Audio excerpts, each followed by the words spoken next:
15 December সকাল সকাল ট্রেনে করে চলে গেছিলাম কলকাতায় ছিল একটা ইভেন্ট। তো এই যে আমি রেডি হয়ে জাস্ট বেরোবো আর কিছুক্ষণের মধ্যেই। তো জাস্ট রুমটা ছিল খুবই সুন্দর, এই হচ্ছে সেই রুমে ছিলাম পুরোই আমি একা। তারপরে চলে গেলাম সোজা একদম ইভেন্টে, কারণ আমার রেডি হয়ে পুরো দেরি হয়ে গেছিলো যেতে। আর এই ইভেন্টটা হচ্ছিল দ্য ললিত গ্রেট ইস্টার্ন হোটেলে। তো তোমাদের ভালোবাসার জন্য আমি পেয়ে গেছিলাম ভিভোর V60 ভিডিওগ্রাফি রিলসের একটা 15,000 টাকা গোল্ড ভাউচার ভিভোর তরফ থেকে। তো তারপরে চলে গেলাম সোজা হচ্ছে ভিভোর যে X300 এর যে লেন্সটা বেরিয়েছে সেটা দেখতে, জাস্ট অসাম করেছে ভিভো, খুব সুন্দর করে ডেকোরেট করেছিল স্টেজটাকে।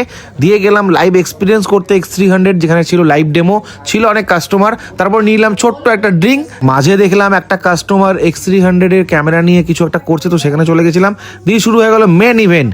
তার কিছুক্ষণ পরে শুরু হলো একটা ছোট্ট পিপিটি, যেখানে বোঝানো হচ্ছিল X300 এ কি কি ফিচার্স রয়েছে। তারপরে সেই মুহূর্তটা, যেই মুহূর্ততে আমি পেয়ে গেলাম ভিভোর তরফ থেকে 15,000 টাকা গোল্ড ভাউচার তোমাদের ভালোবাসার দরুন। এইভাবেই আমাকে আর আমাদের মাই মোবাইলকে তোমরা ভালোবাসা দিয়ে যেও।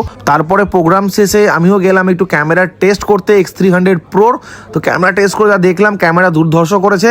তারপরে চলে গেলাম ওখান থেকে আমি আমার রুমে কিছুক্ষণ ফ্রেশ হয়ে রাত্রেবেলা ট্রেন ধরে জাস্ট চলে আসলাম মালদা। আর এই ভিভোর ফোনটা X300 যা করেছে তা একদম অতুলনীয়। এই ভিডিওটা ছিল এতটুকুই, সকলে ভালো থেকো, টাটা।